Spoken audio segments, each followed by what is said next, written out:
The arrogance of this Labour Party is off the charts. Look no further than the grande dame of the Labour Party. She was the mother of the House of Commons, the longest serving eldest member of that chamber. And here she is saying that you, having choice, you plebs at the ballot box, having a party that isn't the same cheek of the ugly arse behind, well, that is a threat to democracy. Yep, it's the Democrats' playbook. Next thing you know, they'll be accusing Nigel Farage of being Adolf Hitler.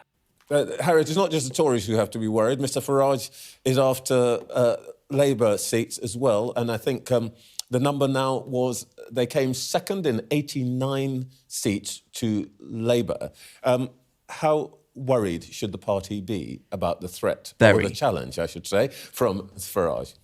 Well, I think people should be very concerned about reform because they're not just a threat to individual parties, but I actually think they're a threat to democracy because they are offering easy answers to real problems, which are not a solution and will just increase people's distrust and disillusionment.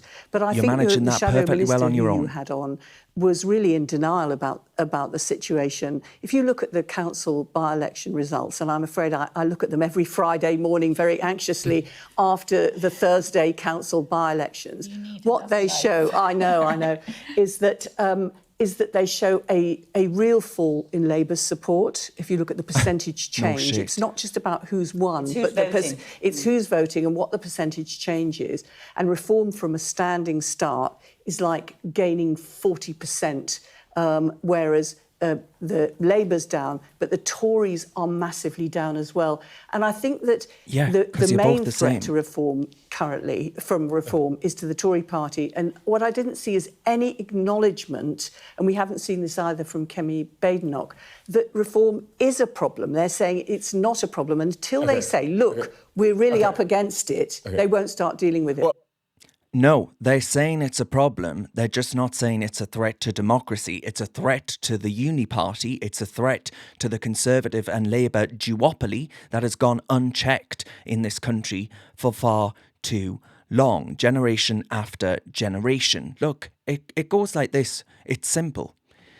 The fact of the matter is, what we have here in this clip of Harriet Harman about them being a threat, let's get it straight. It was Labour that betrayed Brexit.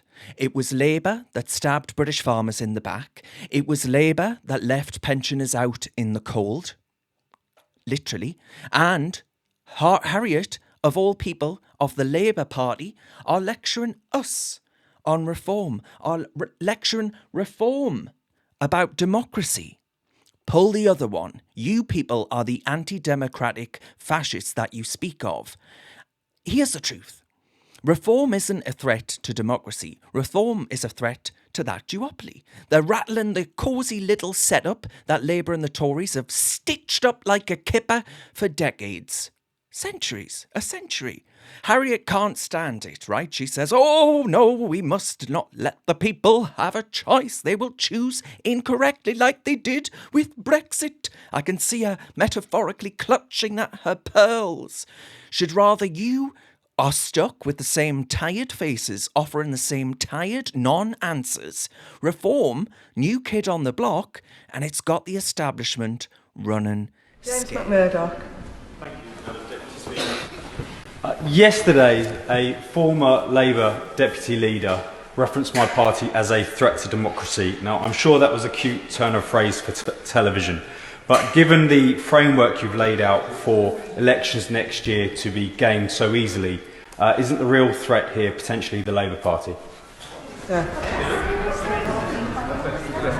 I mean, I wouldn't characterise the party opposite as a threat to democracy, but I think they might be a threat to sanity.